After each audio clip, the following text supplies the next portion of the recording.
अस्सलाम वालेकुम रहमतुल्लाह। स्टूडेंट्स कैसे हैं आप? उम्मीद करता हूँ खैरियत से होंगे। अल्लाह ताला आपको अपने नेम मकासद में कामयाब व कामरानी से मुनाल फरमाए। आज हम बात करेंगे एक्सरसाइज 2.4 की क्वेश्चन नंबर 2 की 9th क्लास के मैथ की।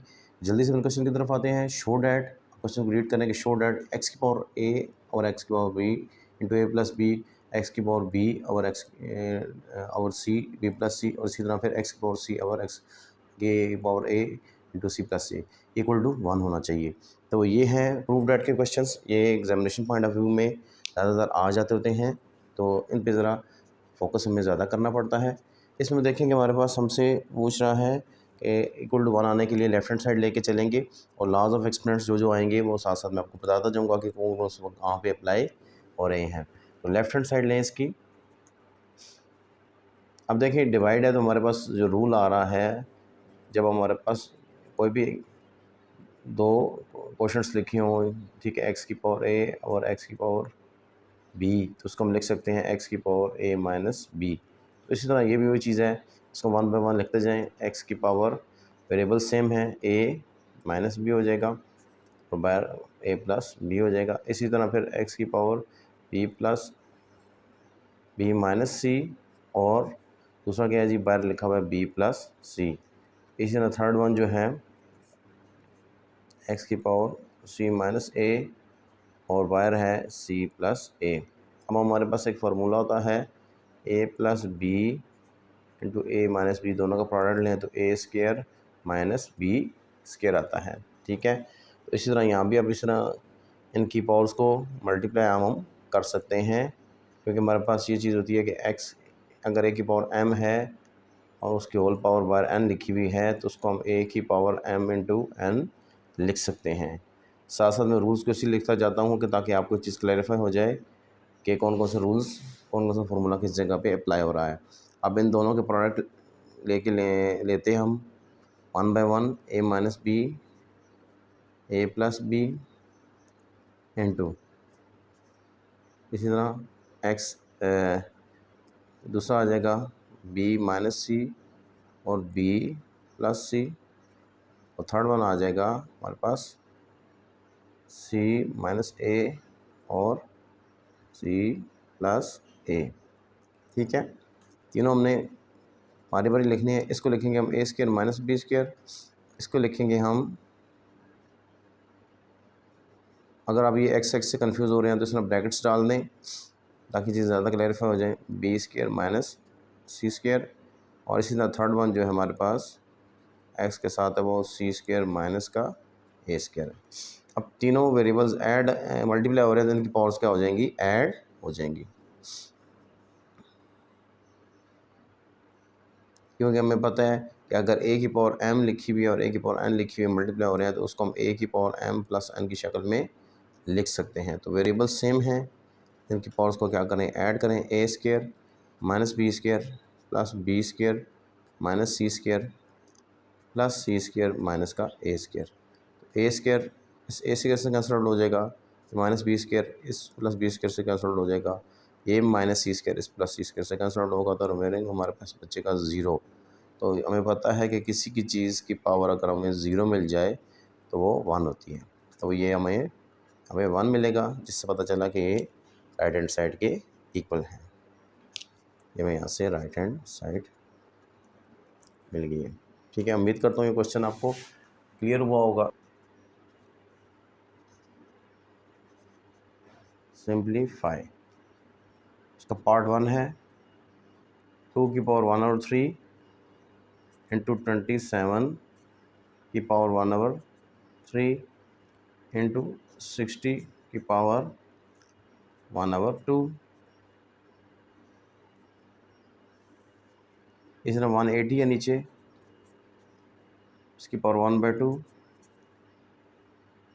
4 है इसकी पावर माइनस 1 और 3 है, और 9 है इसकी पावर 1 बाई 4 है। तो क्या करें, सबसे पहले जैसे मैंने लास्ट क्वेश्चन में बताया था कि हम क्या करते हैं, इनके फैक्टर्स निकाल लेते हैं।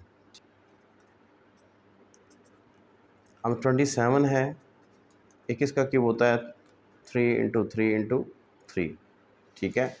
इस तरह 60 है, तो 60 के पेयर्स बनाया, फैक्टर्स निकाल के देखें तो 60 किसके फैक्टर्स बन में आता है, ठीक है। 2 के टेबल पे देखें, 2 3 ज़ार 6 0, फिर आप उसके बाद देखें 2 15 ज़ार 30, 5 3 ज़ार 15, ठीक है। यानी हमारे पास क्या क्या है, 2 इंटू 2 इंटू 3 इंटू 5, ठीक है। इस तरह 180 के फैक्टर्स देखें, 80 जो है उसके फैक्टर्स भी निकाल के देखें वो क्या बन रहे हैं।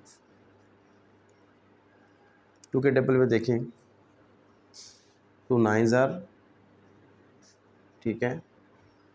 इस तरह पे 2 45 ज़ार, 5 9 ज़ार, 3 3 ज़ार, ठीक है। तो इसके जो फैक्टर्स बनेंगे 2 multiplied by 2 multiplied by 5 multiplied by 3 multiplied by 3, ठीक है जी। इसको टू बस टेबल के ज़रिए हमने इनके फैक्टर्स बना लिए हैं, 2 इंटू 2 इंटू 5 इंटू 3 इंटू 3। उसके बाद आगे चलें, अब हमने क्या करना है, इन फैक्टर्स को इसी तरह 4 है इसका, हमको 2 के हिसाब से फैक्टर्स लेंगे, 3 के हिसाब से 3 के फैक्टर्स लेंगे। अब इनके फैक्टर्स को बारी बारी हमने क्या करना है, यहाँ पे पुट कर देना है। 2 की पावर 1/3, 3 की पावर 3 1/3, 3 फैक्टर्स थे तो हमने इसमें 3 लिख दिया। 60 के फैक्टर्स माने लगाए हमने तो 2 की पावर 2, इसी तरह इंटू 3 इंटू 5 होल पावर 1/2 आ जाएगा, डिवाइडेड बाय 180 जो है इसके फैक्टर्स बनाया था। 2 की पावर यहाँ देखें 2 2s हैं, 3 2s हैं, ठीक है, और साथ में फिर 5 मौजूद है, इसको 1/2 की शक्ल में लिख लिया साथ। उसके बाद 4 है, इसको हमने क्या कर दिया है, 2 की पावर 2 की शक्ल में लिख दिया है, -1/3। और 9 है, इसको भी हमने क्या करना है, 3 की पावर 2 में लिख देना है, और साथ में हमारे पास 1/4 आ रहा है, ठीक है जी। अब हम क्या करें, इनको सॉल्व आउट करें। अब हमारे पास एक रूल है कि जब हम हमारे वेरिएबल्स की पावर्स लिखी हों, जिसमें a की पावर m की पावर n लिखी हो, तो आपस में क्या होते हैं, ये उनका प्रोडक्ट लिया जा सकता है।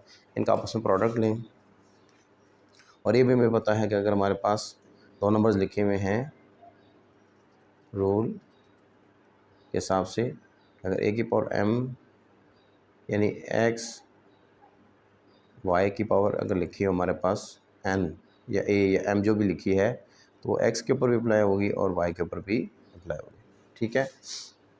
इन पावर्स को साथ लिखते जाएं, ठीक है। इन पावर्स को लिखें, 2 की पावर 1/3, ये 3 3 से कैंसिल आउट हो जाएगा, जस्ट 3 की पावर 1 बच जाएगा। अब ये 2 की पावर इसके ऊपर जब अप्लाई होगा तो 2 की पावर 1/2, 3 की पावर